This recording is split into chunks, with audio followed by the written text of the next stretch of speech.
이렇게 해서 백년 전쟁이라는 그 세계사적으로 가장 오랜 전쟁에 대해서 얘기를 아주 간략하게 나눠봤습니다. 그러면 거기에 헨리 6세라고 하는 그 비서진들이 그 잔다르크를 생강에 그 볏가루를 던지는 모습을 보고 울음바다가 됐다는데, 그럼 헨리 6세는 어떤 분이었느냐? 영국의 그 이튼 칼리지라고 표현을 합니다. 우리나라 같으면 그 고등학교 과정인데, 원래 이 이튼 고교는 헨리 6세가 창립을 했어요.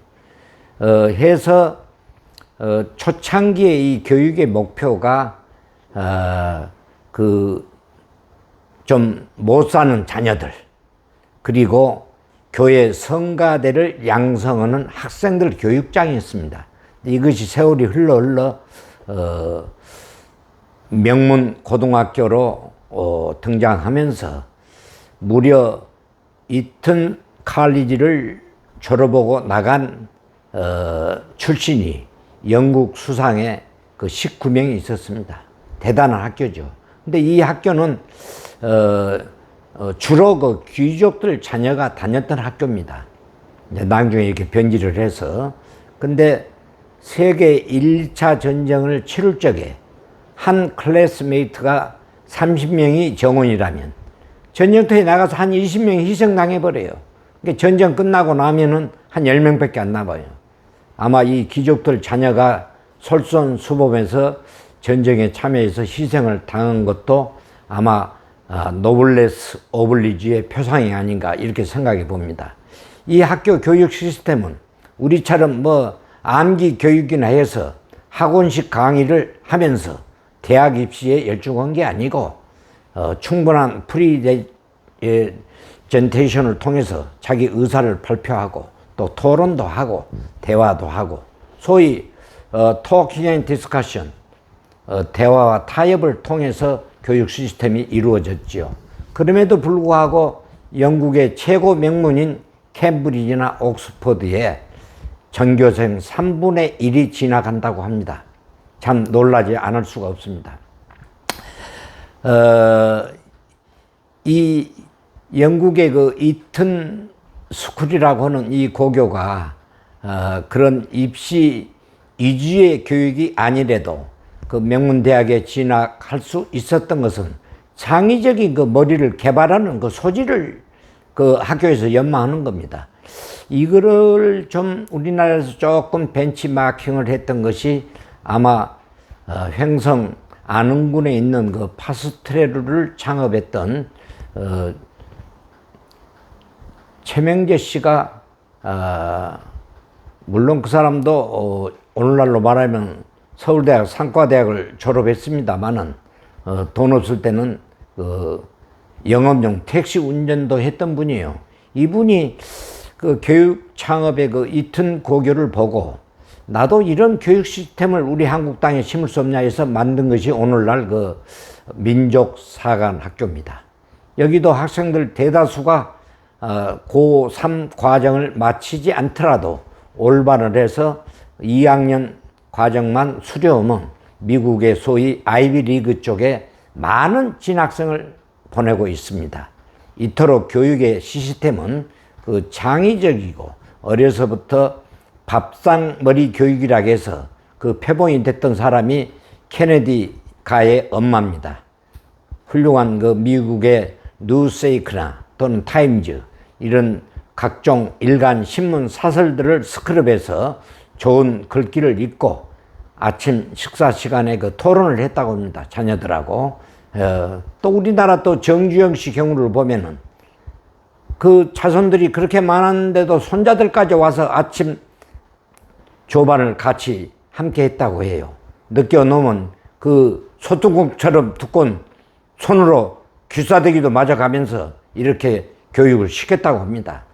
그래서 오늘날 우리나라의 현대 그룹이라고 하는 대단한 기업이 창립이 된 겁니다.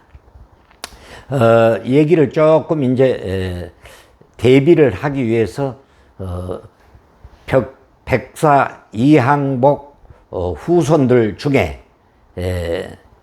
그 우당 이혜영 씨 육형제 이 얘기를 안 할 수가 없습니다. 우당 형제는 육형제가 있었는데 지금 조선시대 그 동네 명이 무슨 방을 붙입니다. 방.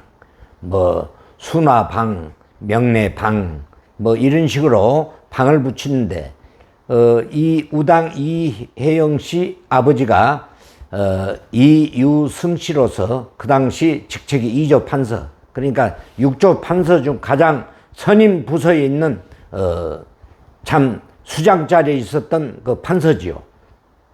이 양반들 집터와 그 양반들을 후원을 거느렸던 땅이 지금 명동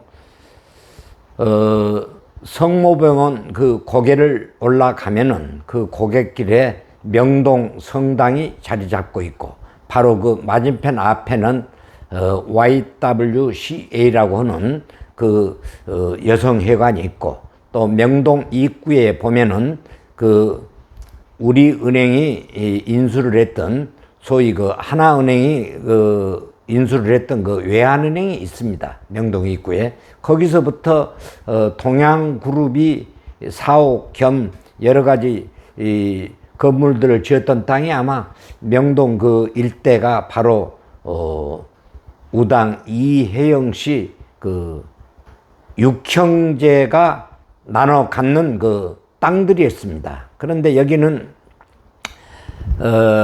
우당 이혜영 씨 그 둘째 형, 그러니까 차남인데 가장 인물이 반듯하고 학식도 높고 그랬던 그 이석영이라는 형님이 계셨는데, 그 아버지 12촌 형님인 이유원 씨가 당시 영의정이었는데 장안 제1의 부호였습니다. 그 육형제 중에 차남 이석영 씨가 마음에 들어서, 동생 12촌이면 뭐 요즘 같으면 4촌도 안 만나는데 그 당시에는 그렇지가 않았습니다. 12촌 형님한테 양자를 보내니까 이석영 씨는 13촌 아저씨 집으로 양자를 가게 되는 거죠. 이 양반 그러면 재산이 어느 정도 가졌느냐. 옛날에는 큰 농토를 갖고 쌀을 1000석, 3000석, 5000석, 만석 이렇게 해야 부의 바로 미터가 됐던 겁니다. 지금 저 마석 터널을 지나 남양주를 향해서 구리를 지나 망우리 거쳐서 이 동대문을 오게 되면은 동대문 문 밖에까지는 그냥 반 땅이에요. 그러니까 나무 땅을 받고 동대문을 가지 않아요. 이유원이라고는 이석영 씨가 양자간 집에 그 땅이 그렇게 많다는 거죠. 대부호죠. 그런데 그 당시는 이유원 씨도 그 측시를 하나 봐가지고 자기 아들을 낳았어요. 그러나 장자 상속법에 의해서 그 많은 재산을 이석영이라는 양자에게 전부 줄 수밖에 없어요. 옛날 막내 아들이나 뭐 장남이 아닌 자식들은 뭐 숟갈 하나 뭐 솥단지 하나 이렇게 해서 보냈어요. 전부 장자들이 다 독식을 했습니다. 근데 우당이 1910년 8월 29일 경술 국치를 당하자 국가에 부끄러운 일이다 해서 국치지요. 옛날 표현으로 한일합방을 당한 겁니다. 일본한테 우리나라가 먹혀들었어요. 주권을 빼앗겼으니까. 그래서 명례방 일대의 그 땅과 그리고 이석영 씨가 상속받았던 그 땅을 전부 정리해가지고, 뭐 요즘 사람들은 뭐 한 1200억 되니 어쩌니 하지만은 수조에 달하는 재산이 아니었을까, 저는 이렇게 추측해 봅니다. 그 돈을 팔아서 만주 간도 쪽 삼원보로 가서 신흥무관학교를 세워서 무장 군인을 육성하고, 그때 석주 이상용 씨, 그 고성희 씨, 그 안동의 임천각 대단한 그 부잣집 자녀입니다. 거기에 독립운동에 같이 참여를 했죠. 그래서 봉오동 전투나 청산리 전쟁이나 전부 신흥무관학교에서 그 지원을 했던 것입니다. 그래서 그 육형제가 만주에 살면서 세월이 가고 독립운동에 투자하고 보니까 재산이 다 탕진되어 버렸어요. 그러니까 낭중에는 이제 먹고 살 것이 없다 보니까 이 육형제가 불풀이해져서 천진, 베이징, 샹하이, 이쪽 광주, 이런 등지를 헤매다가, 아주 걸식하다시피 살았어요. 낭중에는 두부공장 빚이 얻어먹고 살았다고 그래요. 그러다가, 이석영 씨는 78세를 임기로, 쉽게 말하자면, 영양실조돼서 세상을 떴겠죠. 그 많은 재산을 국가의 구국운동에 다 소진하자. 남 같으면 화병이 났을 거예요. 그러나 이 양반은 대인다운 그 면모를 보였습니다. 조금도 아쉬움 없이 의젓하고 떳떳했던 그 기상을 우리는 보고 배워야 됩니다. 사람마다 내 것 아깝지 않은 사람 어디 있어요? 만석군 부자는 쌀 한 톨도 더 구하려고 하는 그런 것이 인간의 본성입니다. 말이 쉽지 그 수천수 수만 석의 그 재산을 국가의 구국운동에 쓴다는 것은 아무나 하는 일이 아닙니다. 그래서 지금도 이혜영 씨 호를 따서 우당 기념관 해가지고 지금 그 운영을 하고 있는데 그 후손인 그 이종찬 씨가 있고 또 이종찬 씨 사촌 이종걸 씨가 있습니다. 다 이 양반들 이종찬 씨는 중앙정보부장도 했고 국회의원 몇 선을 했죠. 그 이종걸 씨는 안양에서 국회의원 4선인가 5선인가 하는 분입니다. 그러면 이 백사공파인 그 이양복 후손에 대해서 말씀을 드리자면 그 손자 때 좌자 돌림으로 이 태자다. 장원급제 됐고 그 손자들이 큰아들 작은아들 난 손자들이 전부 다 영의정을 했어요. 그 후손들이 이 백사 이양복으로 말씀을 드리면 물론 처갓집은 권율 장군입니다. 권율 장군. 그 집 딸이 이양복 요즘 표현으로 와이프가 됩니다. 그래서 인양반 호는 백사. 그래서 지금도 부암동 쪽 가면은 백사골이 있고 또 배화여고 앞에 거기가 피룬동입니다. 그 피룬이라는 말은 백사 이양복의 호를 말하는 겁니다. 그래서 피룬동, 백사골 조금 이쪽으로 내려오면은 전 시간에 말씀드린 대로 팔판동, 그야말로 8분의 판서가 나온 동네 이름이 팔판동이죠.